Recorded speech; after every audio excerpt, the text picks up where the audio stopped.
खबरों के निष्पक्ष विश्लेषण के लिए सब्सक्राइब करें Jantantra TV and press the bell icon. Never miss any update.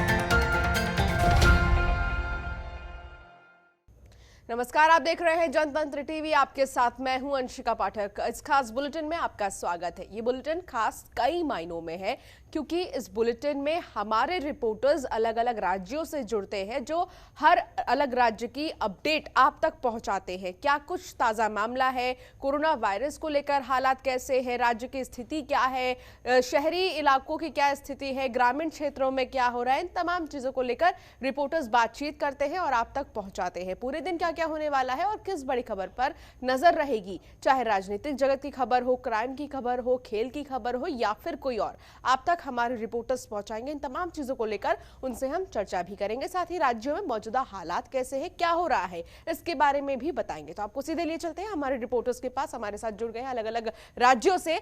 ठीक मेरे पीछे आप देखिए, ये तमाम रिपोर्टर्स हैं अलग अलग जगह से। श्रीकांत प्रत्युष बिहार से रेजिडेंट एडिटर हमारे साथ जुड़े हैं, तो वही पंकज चतुर्वेदी संवाददाता हमारे जुड़े हैं उत्तर प्रदेश से, जो उत्तर प्रदेश की हर बड़ी खबर पहुंचाएंगे। राजस्थान से अरविंद पालावत हमारे संवाददाता हमारे साथ जुड़े हैं, तो वहीं प्रशांत द्विवेदी मध्य प्रदेश और छत्तीसगढ़ से जुड़ी जितनी भी बड़ी खबरें हैं और अहम खबरें हैं उनके बारे में बताएंगे। लेकिन बात सबसे पहले राजस्थान की हम करेंगे आज, क्योंकि राजस्थान में राज्यसभा चुनाव को लेकर तैयारियां पूरी हो गई हैं। वहीं कल राज्यसभा चुनाव होने हैं। राजस्थान में राज्यसभा की 3 सीटों के लिए 4 उम्मीदवार चुनावी मैदान में हैं।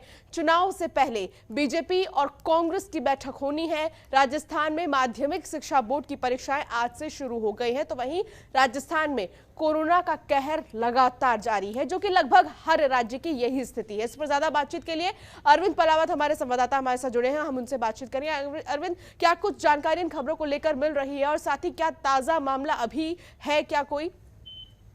बिल्कुल, देखिए राज्यसभा चुनाव की जो तैयारियां हैं वो पूरी हो चुकी है और कल राज्यसभा चुनाव के लिए यहाँ पर वोटिंग होगी और उसके बाद सभा चुनाव के लिए यहाँ पर वोटिंग होगी और उसके बाद मतगणना यानी काउंटिंग होगी। राजस्थान विधानसभा में ये पूरी कार्रवाई होगी। तो इससे पहले राजस्थान विधानसभा परिसर में जो सभी तैयारियां हैं उनको पूरा कर लिया गया। सोशल डिस्टेंसिंग की जो पालना है वो किस तरह कराई जाएगी, किस तरह से जो विधायक आएंगे उनको सैनिटाइज किया जाएगा, उसके बाद में उनको जो पोलिंग बूथ है वहां तक उनको ले जाया जाएगा। इस सब चीजों को लेकर जो तैयारियां हैं वो कर ली गई है। और जो मुख्य निर्वाचन अधिकारी हैं आनंद कुमार, उन्होंने भी कल जयपुर में यहाँ पर तैयारियों का जायजा लिया और देखा कि किस तरह से जो पूरी तैयारियां हैं राज्यसभा चुनाव को लेकर के वो यहाँ पर की गई हैं।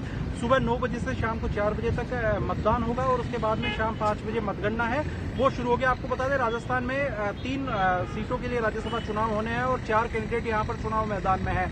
और लेकिन संख्या बल की यदि बात करें तो कांग्रेस के पास पर्याप्त संख्या बल है। उसको देखते हुए लगता है कि जो दोनों सीट हैं केसी वेणुगोपाल और नीरज डांगी, जो दोनों ही सीट है ये कांग्रेस के खाते में चली जाएंगी, जबकि भारतीय जनता पार्टी के पास करीब 75 विधायक जो है उनका समर्थन इस वक्त दिखाई दे रहा है, जिसमें 72 भारतीय जनता पार्टी के विधायक है, जबकि 3 राष्ट्रीय लोकतांत्रिक पार्टी जो हनुमान बेनीवाल की पार्टी है उसके जो विधायक है वो यहाँ पर साथ नजर आ रहे हैं। तो ऐसी स्थिति में कहा जा सकता है कि कांग्रेस भारतीय जनता पार्टी की 1 सीट यहाँ पर सेफ होगी और वो 1 सीट राजेंद्र गहलोत, जिनको फर्स्ट प्रायोरिटी दी गई है, उनकी यहाँ पर सीट जो है वो सेफ होती हुई दिखाई दे रही है। जबकि औकार सिंह लखावत को करीब 24 जो वोट है वो यहाँ पर भारतीय जनता पार्टी और रालोपा के जो वोट है वो उन्हें यहाँ पर मिल सकते हैं। और उसके अलावा यदि कोई क्रॉस वोटिंग होती है तो 1-2 वोट का और डिफरेंस यहाँ पर देखने को मिल सकता है। लेकिन जिस तरह से जो सभी निर्दलीय विधायक हैं उन्होंने जिस तरह से कांग्रेस पर अपना विश्वास जताया और लगातार मुख्यमंत्री अशोक गहलोत हो चाहे उप मुख्यमंत्री सचिन पायलट उनके साथ में बाड़ाबंदी में शामिल है, तो उसको देखते हुए लगता नहीं है कि कोई क्रॉस वोटिंग यहाँ पर होगी। ना ही किसी तरह से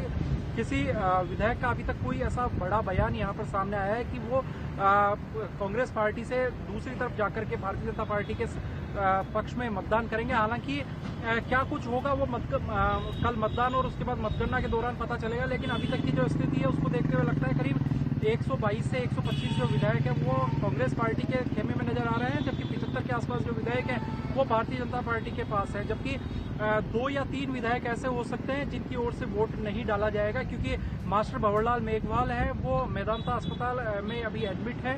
उनको जो कुछ समस्याएं हुई थी उसके बाद में उनको मेदांता हॉस्पिटल में शिफ्ट कर दिया गया था। पैरालिसिस उनको हुआ था, उसके बाद में वे वहीं पर ट्रीटमेंट ले रहे हैं। इसके साथ ही वाजिब अली जो बसपा से कांग्रेस में शामिल हुए वो ऑस्ट्रेलिया में जब लॉकडाउन शुरू हुआ उससे पहले वे वहां चले गए थे और अभी तक वहीं पर हैं अटके हुए।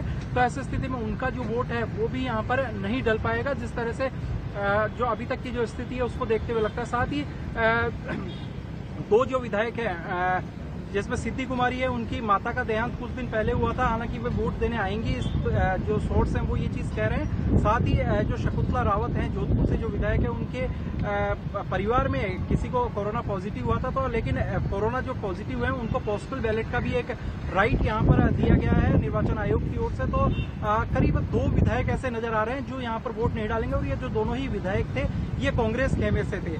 तो इस तरह से करीब कांग्रेस के पास 123 वोटों की जो गणित है वो इस वक्त बिल्कुल दिखाई दे रही है।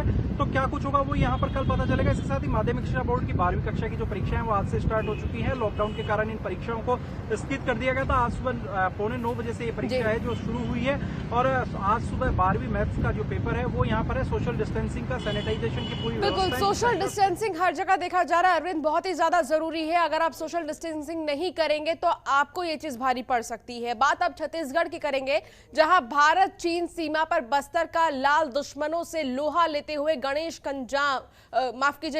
कुंजाम शहीद हुए हैं। तो वहीं छत्तीसगढ़ में जंगली हाथियों की मौत से चिंतित सीएम बघेल ने बैठक बुलाई है। प्रदेश के हर वन मंडल में हाथी निगरानी कमेटी बनाई जाएगी। वहीं कोरोना को लेकर भी हालात लगातार बिगड़ते ही जा रहे हैं।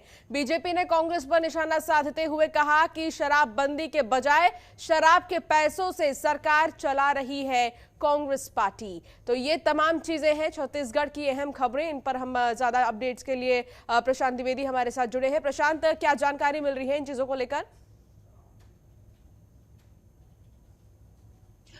बिल्कुल अंशिका, जिस तरह से छत्तीसगढ़ में लगातार 10 दिनों के अंदर 5 से अधिक हाथियों की मौत हो गई है, उसके लिए सरकार पूरी तरह से चिंतित है। अभी कुछ दिनों पहले ही बलरामपुर में एक हाथी की मौत हुई थी, जिसको लेकर काफी सियासत भी की गई थी, और मामले में तत्काल राज्य सरकार ने डीएफओ को छुट्टी पर भेज दिया और एक रेंजर को सस्पेंड कर दिया गया। लेकिन उसके बावजूद भी हाथियों की मौत का सिलसिला नहीं थमा, और यह भी बताया जा रहा है कि केरल से एक ऐसी टीम बुलाई गई है जो हाथियों के लगातार बीमार होने पर उनका इलाज किया जा सके। इसके लिए भूपेश सरकार ने एक 10-10 सदस्यों की एक टीम भी गठित की गई है जो पूरी तरह से मॉनिटरिंग करेगी।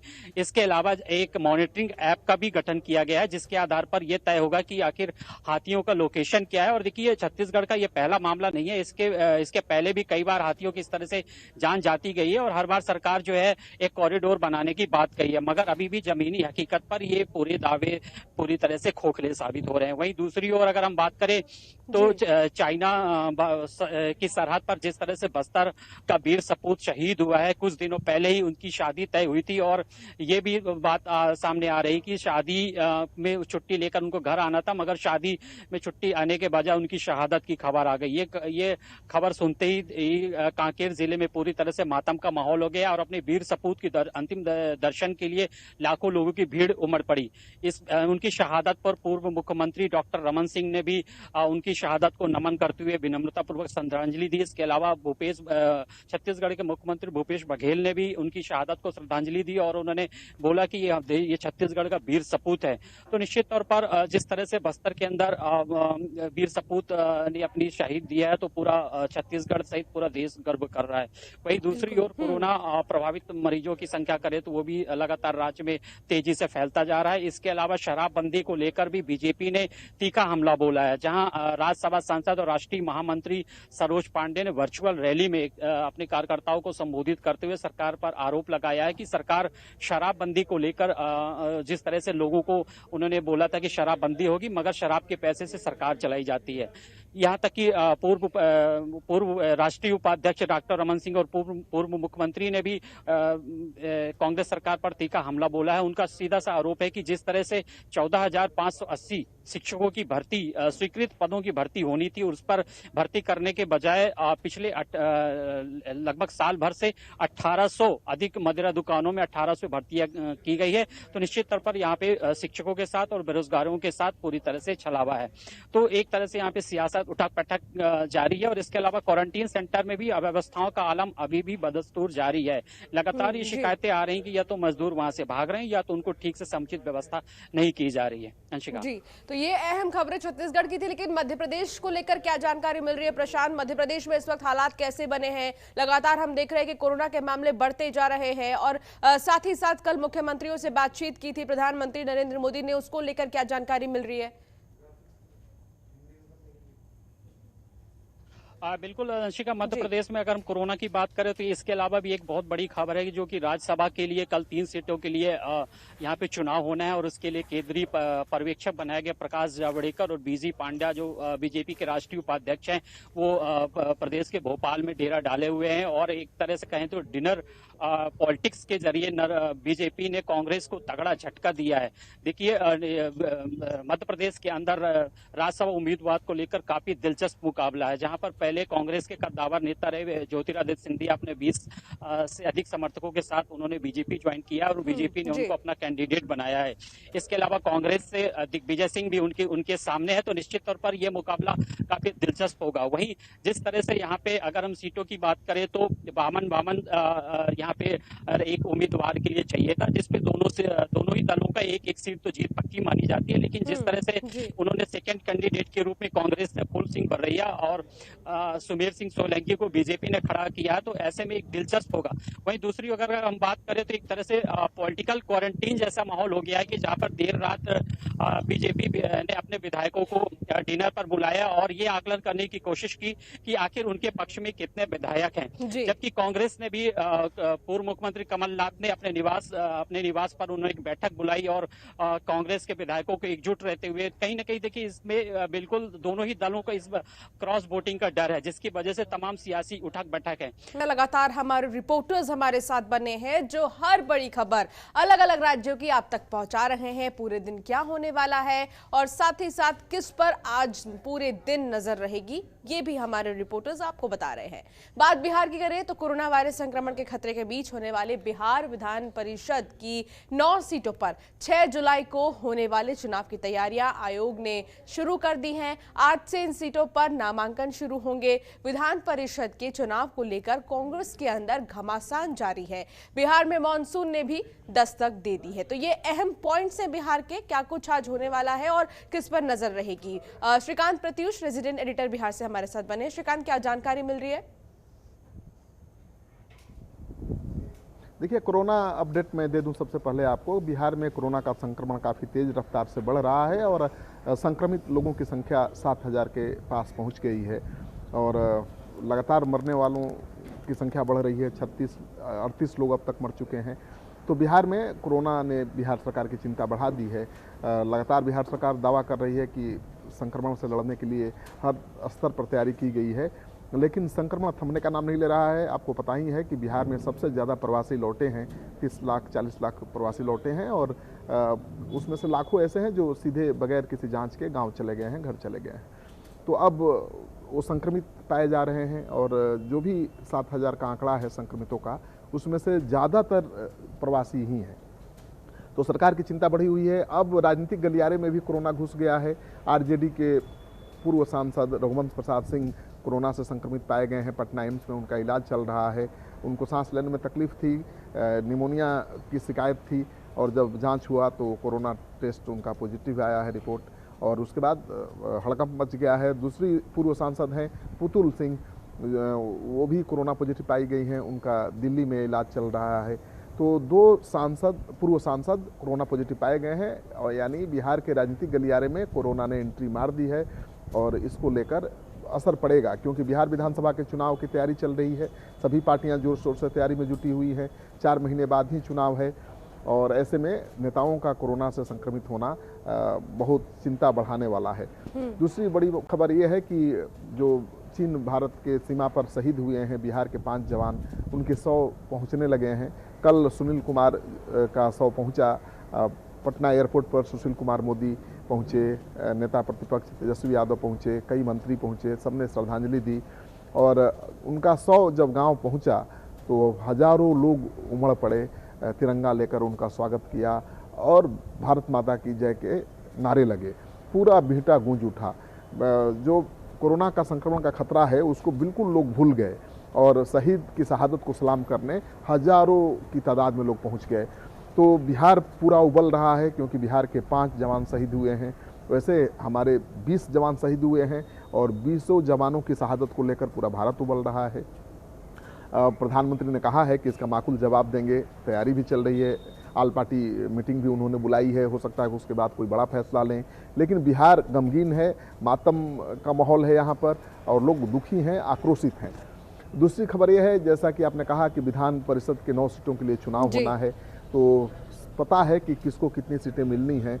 आरजेडी के हिस्से में 3 सीटें आएंगी, जेडीयू के हिस्से में 3 सीटें आएंगी, बीजेपी के हिस्से में 2 सीटें आएंगी और कांग्रेस के हिस्से में 1 सीट आ रही है।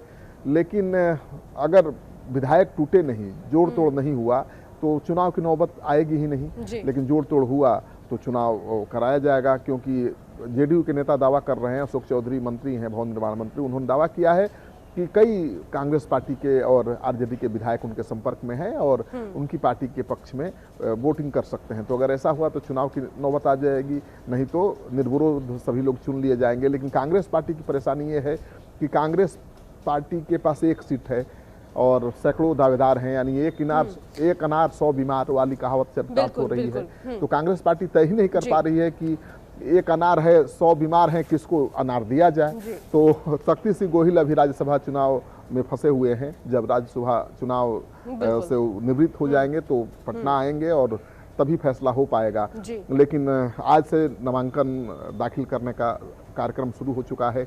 6 जून को चुनाव होना है, 8 को नतीजा आना है। जी, ये तो देखने वाली बात होगी। राजनीतिक सरगर्मी काफी बिहार में बढ़ी हुई है, जुलाई में देखने वाली बात होगी ये। और चलिए अब उत्तर प्रदेश की ओर रुख करते हैं। यूपी में पिछले 24 घंटे में 30 कोरोना मरीजों की मौत हुई है और 591 नए मरीज सामने आए हैं। तो वहीं यूपी में कोरोना मरीजों की संख्या 15,000 के पार हो गई है और 435 लोगों की मौत हो गई है। बाबरी विध्वंस मामले में सीबीआई की विशेष अदालत में मुरली मनोहर जोशी, लाल कृष्ण आडवाणी और कल्याण सिंह के बयान दर्ज होंगे। तो ये महत्वपूर्ण खबर है उत्तर प्रदेश के। इस पर ज्यादा बातचीत के लिए हमारे संवाददाता पंकज चतुर्वेदी हमारे साथ जुड़े हैं। पंकज, क्या जानकारी मिल रही है?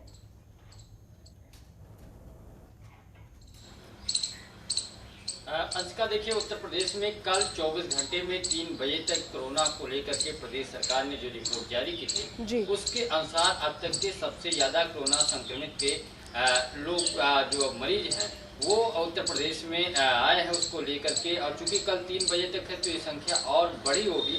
हालांकि अभी उत्तर प्रदेश के जो मेडिकल कॉलेज जहां से लैब में जांच होती है उनका बुलेटिन आना बाकी है। तो अब तक के सबसे ज़्यादा रिकॉर्ड कोरोना संक्रमित की बढ़ोतरी हुई है। जो मरीज हैं, साथ साथ जो मरने वालों की संख्या है वो भी 30 पहुँच गई है, जिसमें सबसे ज़्यादा है। चिंता की बात यह है कि नोएडा के साथ साथ लखनऊ अब लगातार तेजी से कोरोना संक्रमित के मरीज बढ़ रहे हैं। बीच में स्थिति थोड़ी नियंत्रण थी, लेकिन अब लगातार 50, 60 या 70 ऐसे कोरोना संक्रमित के मरीज आ रहे हैं। इसको लेकर के प्रदेश सरकार थोड़ी देर के बाद फिर से एक बार बैठक करेगी और खास तौर पे जांच का दायरा बढ़ाने के साथ साथ सोशल डिस्टेंसिंग और इनके अलावा चूंकि सभी औद्योगिक इकाइयाँ या आपसे खुल गई हैं, इससे संक्रमण फैलने का और खतरा है। इन सब चीज़ों को लेकर के एहतियात के अतिरिक्त निर्देश जारी करने के संबंध में मुख्यमंत्री अभी 11 कमेटियों के साथ बैठक करेंगे। साथ ही उत्तर प्रदेश में रोजगार या अन्य क्षेत्रों में जो औद्योगिक इकाइयां हैं, अगर उन्होंने जून की जो है तक समय से बिजली का भुगतान किया है तो आने वाले 1 महीने में जो फिक्स चार्ज है उसको माफ करने का सरकार उसमें ढील देने का सरकार निर्णय लेने जा रही है। दूसरी तरफ 2 जुलाई को अयोध्या में राम मंदिर निर्माण की जो प्रक्रिया है वो शुरू हो जाएगी, जिसका सबको इंतजार था। चूंकि पिछले दिनों जब संघ के कार्यवाहक भैया जी जोशी आए थे, राम जन्मभूमि परिसर से मिट्टी ले जा करके प्रधानमंत्री नरेंद्र मोदी को दिए हैं। 1 जुलाई को मुहूर्त के अनुसार जो खबर आ रही है, प्रधानमंत्री उस मिट्टी का पूजन करेंगे और फिर 2 जुलाई को वीडियो कॉन्फ्रेंसिंग के जरिए जुड़ेंगे, जहां उनके प्रतिनिधि के रूप में निपेंद्र मिश्रा जो निर्माण समिति के चेयरमैन है मंदिर के, वो भी अयोध्या पहुंचेंगे और 2 जुलाई से संभावित है कि मंदिर निर्माण की जो प्रक्रिया है वो शुरू हो जाएगी। उस कार्यक्रम में उत्तर प्रदेश के मुख्यमंत्री योगी आदित्यनाथ के साथ साथ जो ट्रस्ट के सदस्य हैं या संत महात्मा हैं वो भी हिस्सा लेंगे। दूसरी तरफ चूंकि लगातार ये चंदा की बात हो रही थी, कैसे आए, जिसकी आरती है उसको ऑनलाइन के साथ साथ सभी सोशल प्लेटफॉर्मों पे राम जन्मभूमि की जो आरती प्रक्रिया वो कल से शुरू हो चुकी। कल की वेबसाइट वहाँ की लॉन्च हो चुकी है। इसके साथ साथ चंदा कितना है इसको भी देखा जा सकता है। साथ ही फेसबुक के जरिए और कई सारी जो सोशल साइटें हैं उस पर भगवान श्री राम की जो आरती होगी उसको भी ऑनलाइन किया जा रहा है। तो उसको लेकर के लगातार लॉकडाउन की वजह से जितना लेट हुआ उसको जल्दी से जल्दी जो मंदिर की प्रक्रिया की सारी औपचारिकताएं हैं वो सरकार पूरी करने में जुटी हुई है।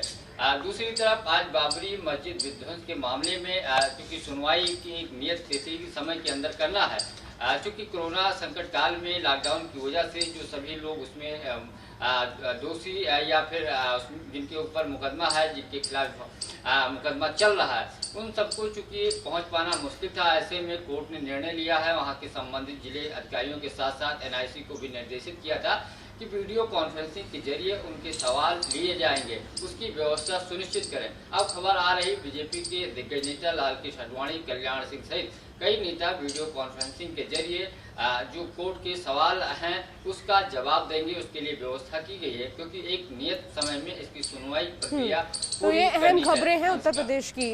तो ये तमाम बड़ी और अहम खबरें उत्तर प्रदेश की है जो पंकज आप तक पहुंचा रहे थे। आप सभी रिपोर्टर्स का बहुत बहुत शुक्रिया हमारे साथ जुड़ने के लिए, तमाम जानकारी साझा करने के लिए। इस बुलेटिन में फिलहाल इतना ही। आप देखते रहिए जनतंत्र टीवी। नमस्कार।